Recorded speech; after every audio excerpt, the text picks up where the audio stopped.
I was lying on the operating table, about to give my kidney to my dying brother, when my 8-year-old daughter, Piper, burst through the doors and shouted something that made every doctor in that room freeze. My name is Waverly, and I'm about to tell you how my daughter saved my life by exposing a family secret that nobody saw coming. I'm a 34-year-old single mother who teaches 4th grade at Riverside Elementary, the kind of person who brings homemade cookies to parent-teacher conferences and stays late to help struggling students, the kind of person who always puts family first. My brother James is 3 years older than me. Growing up, he was the golden child who could do no wrong. Star quarterback in high school, successful real estate developer by 30, married to a former beauty queen named Carmen. He had the house with the white picket fence, the luxury SUV, the vacation photos from Europe. Meanwhile, I was driving a 10-year-old Honda and clipping coupons to make ends meet.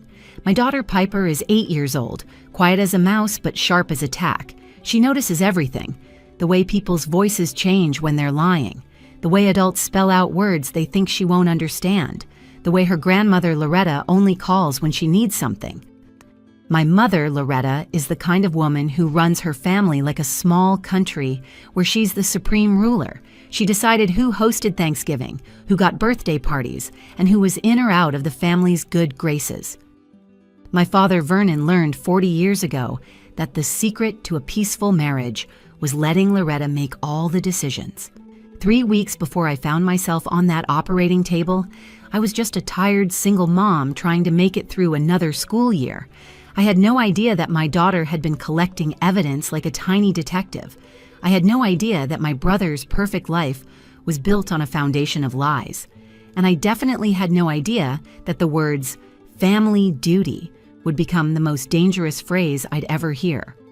But when Piper ran into that operating room, when she stood there in her school uniform with grass stains on her knees and determination in her eyes, when she asked if she should tell everyone the real reason Uncle James needed my kidney, everything I thought I knew about my family shattered into a million pieces. This is the story of how I almost gave my kidney to a drug dealer who happened to be my brother, how family pressure nearly cost me an organ, and how an 8-year-old girl had more courage than every adult in our family combined. Life as a single mom teaching 4th grade at Riverside Elementary wasn't glamorous, but Piper and I had built something beautiful together in our small 2-bedroom apartment on Maple Street. Every morning started the same way. Piper would shuffle into the kitchen in her dinosaur pajamas while I made scrambled eggs and toast.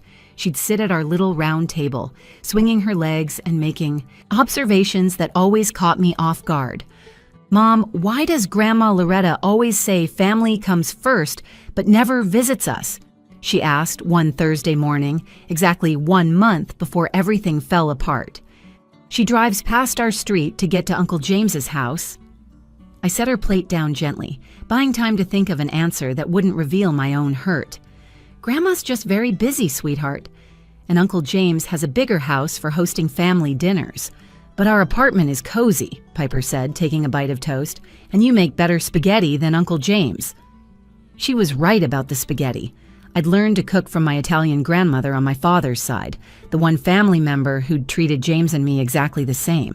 But being right didn't change the family dynamics that had been set in stone since my divorce 3 years ago. The divorce had been my scarlet letter in the Davidson family. When I left Piper's father after discovering his affair with his secretary, my mother acted like I was the one who'd committed a crime. "Marriage is work, Waverly," she'd said, sitting in my kitchen while I sobbed over custody paperwork. "You don't just give up when things get hard. But some things are supposed to be hard, and some things are supposed to break you." Watching my husband kiss another woman in our bed while our daughter napped in the next room was the second kind. The divorce was final within 6 months, and I got primary custody of Piper and a clear understanding of where I stood in the family hierarchy, at the bottom. James, meanwhile, could do no wrong. His real estate company, Prestige Properties, had signs all over town. He drove a Tesla, wore expensive suits, and donated to all the right charities. When relatives visited from out of state, they stayed in his guest rooms. When Mom needed help with her computer, she called James. When Dad wanted someone to watch the game with, he went to James's house with the 70-inch TV. My teaching salary kept us comfortable enough. $42,000 a year doesn't buy luxury, but it covered rent, groceries, and the occasional trip to the local amusement park. Piper never complained about wearing clothes from Target instead of the boutique stores her cousins shopped at. She never asked why we had a used Honda instead of something shiny and new. Our life had a rhythm that worked. Monday through Friday, I taught my students while Piper went to the same school. She was in 3rd grade, just down the hall from my classroom. After school, she'd do homework in my room while I graded papers. We'd drive home together, windows down if the weather was nice, singing along to whatever pop song was on the radio. Friday nights were pizza nights. We'd order from Antonio's, one large pepperoni that we'd eat while watching a movie on our secondhand couch. Saturday mornings meant cartoons and pancakes. Sunday was our adventure day. The park, the library, the free day at the local museum. It wasn't fancy, but it was ours. My colleague Bethany understood our situation better than most. She'd been through her own divorce 5 years earlier and had emerged stronger. "Waverly, you're doing amazing," she told me one afternoon as we supervised recess. "That little girl adores you. She's always talking about the things you do together, the stories you tell her, the way you make even grocery shopping an adventure." Bethany was right. Piper and I had developed our own language, our own traditions, our own way of moving through the world. When the cashier at the grocery store was rude, we'd make up silly backstories about why they were having a bad day. When it rained on our park day, we'd build blanket forts and have indoor picnics. When money was tight at the end of the month, we'd have breakfast for dinner and pretend we were at a fancy French cafe. The Tuesday evening that changed everything started like any other. Piper was at the kitchen table working on her multiplication tables. I was making spaghetti with the good sauce, the one that simmered for 2 hours. The windows were open, letting in the sounds of kids playing in the street. Everything was normal, peaceful, exactly the way I liked it. Then my phone rang. Mom's contact photo appeared on the screen, a picture from James's wedding where she was beaming at him like he'd hung the moon. "Waverly, it's about James. You need to come to the hospital, now." The drive to Riverside General Hospital took 12 minutes, but it felt like 12 hours. Piper sat in the back seat clutching her math homework while I gripped the steering wheel and tried to process what Mom had told me. James had collapsed during a business presentation. His kidneys were failing. They needed family there immediately. The emergency room waiting area was already full of Davidsons when we arrived. Mom stood at the center like a general commanding troops, her silver hair perfectly styled despite the crisis. Dad sat quietly in a corner chair, his mechanic's hands folded in his lap. My cousin Nadine was there with her husband, and even Great Aunt Meredith had driven down from Portland. "Finally," Mom said when she saw me, though I'd broken every speed limit to get there. "James is asking for you." The ICU was a world of beeping machines and harsh fluorescent lights. James lay in the narrow bed, and for the first time in my life, my big brother looked small. His skin had a grayish tint I'd never noticed before. Tubes ran from his arms to various bags of fluid. His eyes, usually so confident and commanding, were filled with fear. "Hey, Wave," he said, using my childhood nickname, the one he hadn't used since high school. "Thanks for coming." "What happened?" I sat in the chair beside his bed while Piper stood in the doorway, taking everything in with those observant eyes of hers. "My kidneys have been failing for 2 years," James admitted. "I didn't want anyone to know. Bad for business, you know. But today, my body just gave up. The doctors say I'm in complete renal failure. I need dialysis immediately and a transplant as soon as possible." Dr. Reeves, the head of transplant surgery, entered with a clipboard and a serious expression. He was tall and thin, with kind eyes behind wire-rimmed glasses. "The situation is critical," he explained. "James needs a kidney transplant within the next month, possibly sooner. We need to test all immediate family members for compatibility." The testing began that night. One by one, we were called back for blood draws, medical histories, and preliminary screenings. Mom went first, insisting she'd give both kidneys if it would save James. But her blood type was wrong. A negative when James needed O positive. Dad was the same. Nadine was type B. Aunt Meredith was too old and had diabetes. Then it was my turn. The nurse drew vial after vial of blood while Piper watched from a chair, her homework forgotten. "Will it hurt my mom?"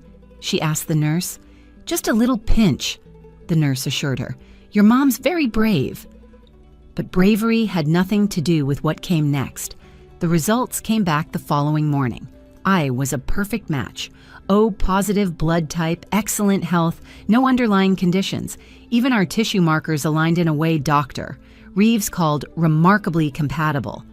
Mom's relief was immediate and overwhelming. She actually hugged me for the first time in 3 years. "You're going to save him, Waverly. You're going to save your brother." The pressure started immediately. Mom practically moved into my apartment, filling it with her presence and her expectations. Every morning, she'd be there with articles about successful kidney donations. Every evening, she'd tell stories about family loyalty, about duty, about how the Davidsons always took care of their own. "When your grandfather broke his leg during harvest season, the whole family came to bring in the crops," she said one night, sitting at my kitchen table while Piper pretended to watch TV.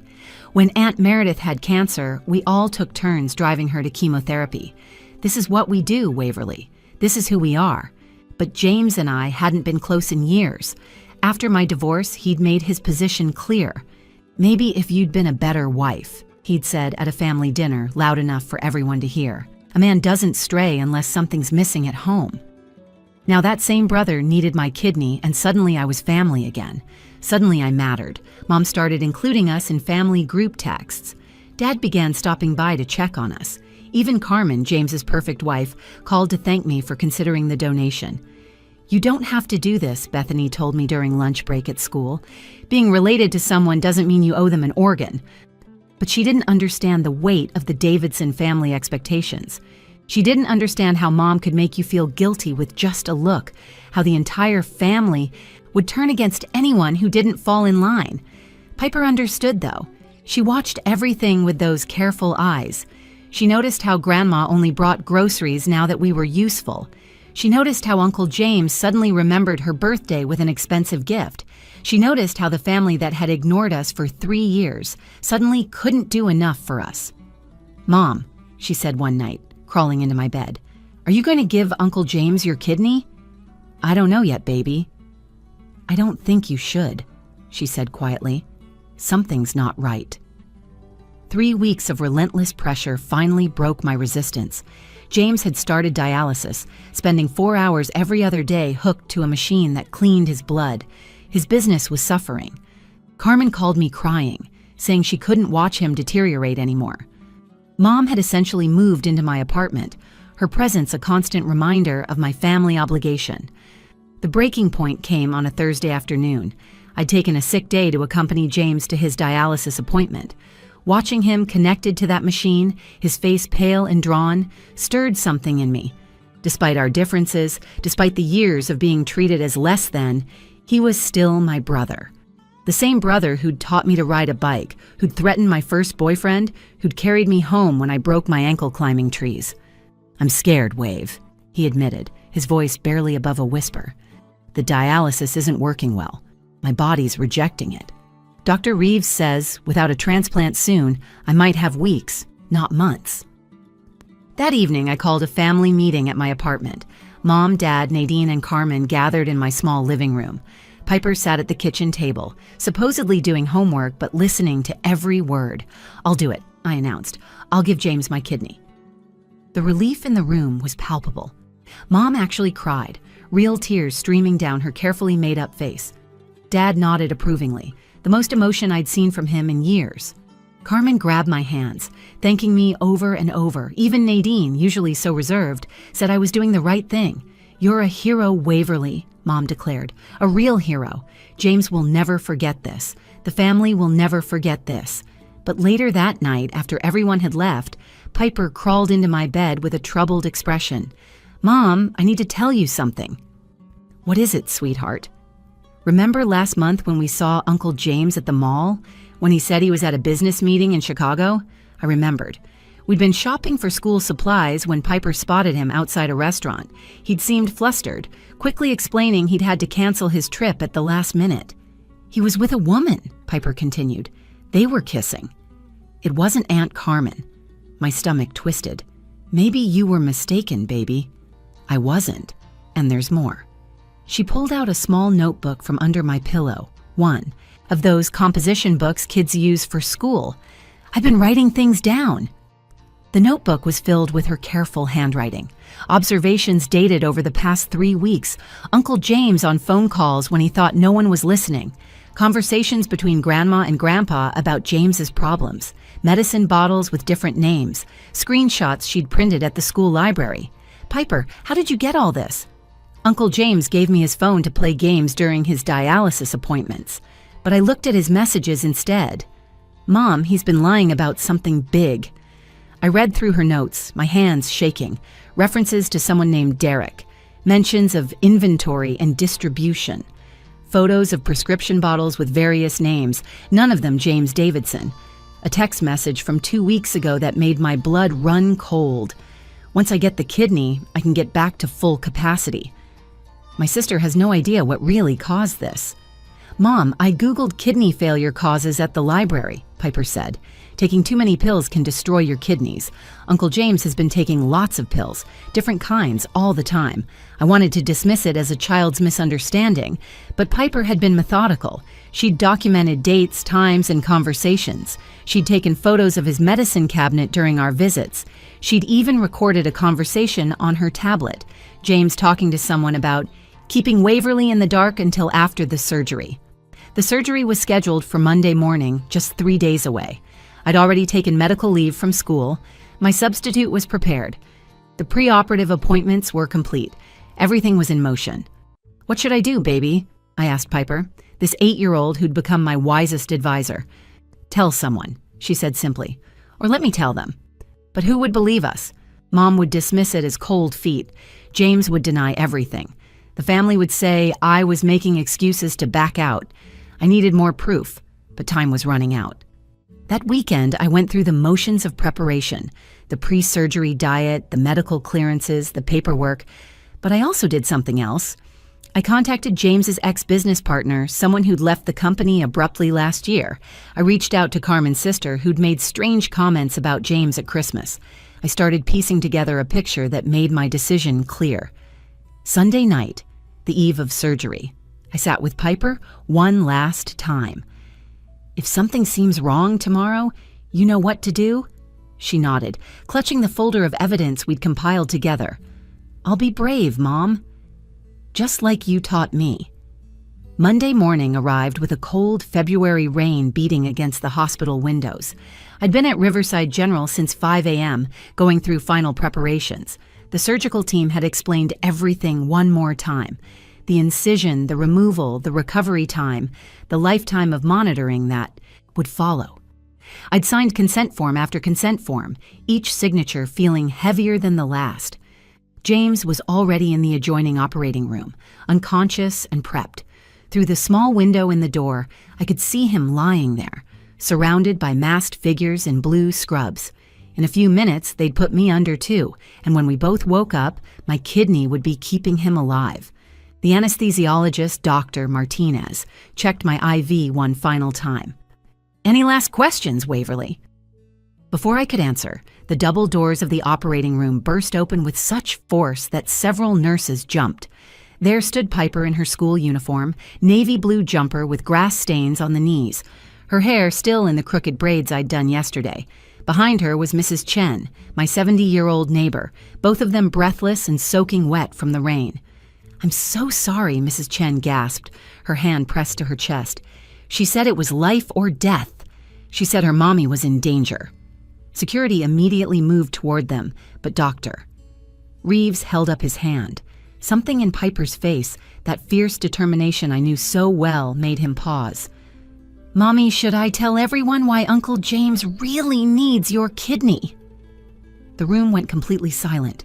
You could hear the rhythmic beeping of machines, the hum of ventilation, but not a single person spoke. Dr. Reeves slowly removed his surgical mask, his eyes moving between Piper and me. "Let her speak," he said quietly. Piper stepped forward, her small voice filling the sterile room. "Uncle James has been selling prescription pills for 3 years. He's been using fake names to get medicines from different doctors and selling them to people. The kidney disease isn't from being sick, it's from taking too many pills himself." "This is absurd," someone said. "But Doctor..." Reeves raised his hand again. Piper pulled out James's phone from her backpack. "I have proof. I sent everything to Mom's email and to the hospital's public email address this morning. Check your computers. Dr. Martinez was already at the workstation. There's an email here with attachments, screenshots of text messages, photos of prescription bottles, recorded conversations. Read the one from February 15th, Piper instructed. The one where he tells someone named Derek that once he gets Mom's kidney, he can increase distribution because he'll be healthy again. Dr. Martinez's face went pale as he read aloud, "Derek, stop worrying. My sister's kidney will have me back at 100% in 2 months. She has no idea the oxy caused this. Family guilt is a beautiful thing. Already have buyers lined up for the new inventory." The anesthesiologist set down her equipment. Several nurses stepped back from the operating table. Dr. Reeves's expression had transformed from confusion to horror. "We need to stop immediately," he announced. "If these allegations are true, this violates every ethical guideline for organ donation. The IEOS recipient cannot be engaged in illegal activities that cause their organ failure, and certainly cannot intend to continue those activities post-transplant." By now, the commotion had drawn others. Mom burst through the doors, her face twisted with rage. "What is happening? Why aren't you operating?" "Mrs. Davidson," Dr. Reeves said formally, "your granddaughter has presented evidence that James has been operating an illegal prescription drug ring and that his kidney failure is the result of substance abuse. We cannot proceed with this surgery." "Piper is lying," Mom screamed. "She's making this up. Waverly put her up to this because she's always been jealous of James." But Piper wasn't done. She pulled out a small tablet from her backpack and played a recording. James's voice, clear and unmistakable, filled the room. The beauty of using Wave is that she's so desperate for family approval, she'd never ask questions. 3 years of treating her like garbage, and now one emergency, and she's ready to hand over an organ. After the surgery, we go back to ignoring her, and I go back to business.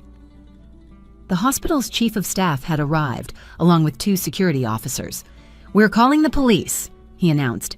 "This operating room is now a crime scene. No one leaves until we sort this out." I sat up on the operating table, the anesthesia mask falling away. My hands were shaking as I looked at my 8-year-old daughter, standing there in her wet school uniform, facing down an entire room of adults. "How did you know to come here?" I asked her. "Mrs. Chen helped me," Piper said. "I told her everything last night. She said sometimes grown-ups need kids to save them from making terrible mistakes." Dr. Reeves approached me slowly. "Mrs. Davidson, I'm sorry. We should have investigated more thoroughly. Your daughter may have just saved your life in more ways than one." 6 months have passed since that morning in the operating room. James is now serving a 5-year sentence at the state correctional facility for prescription fraud, drug distribution, and identity theft. The investigation revealed he'd been running his pill operation through his real estate business, using vacant properties as distribution points and laundering money through fake property sales. He receives dialysis 3 times a week in the prison medical ward. The evidence Piper collected was just the tip of the iceberg. Once the police started investigating, they found 17 fake identities James had used to obtain prescriptions, 3 doctors he'd been bribing, and over $200,000 in illegal drug sales. His real estate company was seized by the government. Carmen filed for divorce the day after his arrest and moved back to her parents' house in Texas. Our family imploded completely. Mom still insists I should have given James the kidney anyway. That family loyalty should have trumped everything else. "He's your brother," she said during our last conversation. "You let him rot in prison when you could have saved him." Dad finally found his voice after 40 years of silence. He filed for separation 2 weeks after James's arrest. "I'm tired of pretending wrong is right, Loretta," he told her in front of the entire family. "Our grandson is a criminal because you never let him face consequences for anything. Waverly and Piper are the only ones in this family with any integrity left." He moved into a small apartment downtown and comes over for dinner every Sunday. Piper teaches him card games while I cook, and for the first time in my life, I actually know my father. He tells stories about his childhood, his dreams of being a pilot before he met Mom, how he wishes he'd stood up for me sooner. Piper and I transferred to Lincoln Elementary across town. Starting fresh where no one knew our story was exactly what we both needed. She's in therapy to process everything that happened, and Dr. Martinez says she shows remarkable resilience. Most adults wouldn't have had the courage to do what Piper did, she told me during our last session. She knew the adults in her life were making a dangerous decision, and she chose to act. That takes extraordinary bravery. The school district awarded Piper a citizenship award for her courage. The local newspaper wanted to do a story, but we declined. Some stories don't need to be public. Some victories are private, meant to be held close and treasured quietly. Last week, I received a letter from Carmen that brought me to tears. Waverly, your daughter saved more than just your kidney. She exposed a man I didn't really know. I found out James had been cheating on me for 2 years with multiple women, using drugs I didn't know he was taking, and planning to expand his drug operation after the transplant. You would have sacrificed an organ for someone who saw you as nothing more than a spare parts inventory. Piper protected you when the adults who should have protected you failed. But the most profound change is in my relationship with Piper. Every night when I tuck her in, we have the same exchange that's become our ritual. "Mom, are you proud of me?" she asks, even though she knows the answer. "You saved my life in more ways than one, baby. You taught me that family isn't about blind loyalty or sacrifice. It's about protecting the people who truly love you, even when that means standing up to the people who don't." She always smiles and adds, "And sometimes, Mom, the smallest voice in the room needs to be the loudest." The scar from the surgery prep remains on my abdomen, a 2-inch mark where they'd made the initial incision mapping. I don't hide it. When people ask, I tell them it's a reminder of the day I almost made the biggest mistake of my life, and how my 8-year-old daughter had more wisdom than every adult in the room. Family doesn't mean sacrificing yourself for someone who would destroy you without remorse. Blood relations don't automatically deserve your organs, your sacrifice, or your silence when they're doing wrong. Sometimes the greatest act of love is having the courage to say no, even when everyone expects you to say yes. True family protects you from harm, not leads you to it. And sometimes that protection comes from the most unexpected source. An 8-year-old girl with a composition notebook, a tablet, and the courage to burst through operating room doors. Piper saved my kidney, but more importantly, she saved me from a lifetime of being used by people who confused manipulation with love. She taught me that standing up for what's right isn't about being the loudest or the strongest. Sometimes it's about being the only one brave enough to speak the truth. If this story resonated with you, if you've ever felt pressured to sacrifice for family members who wouldn't do the same for you, please share this video. Leave a comment about a time when you had to choose between family expectations and your own well-being. And don't forget to subscribe to this channel for more stories about courage, truth, and the unexpected heroes in our lives.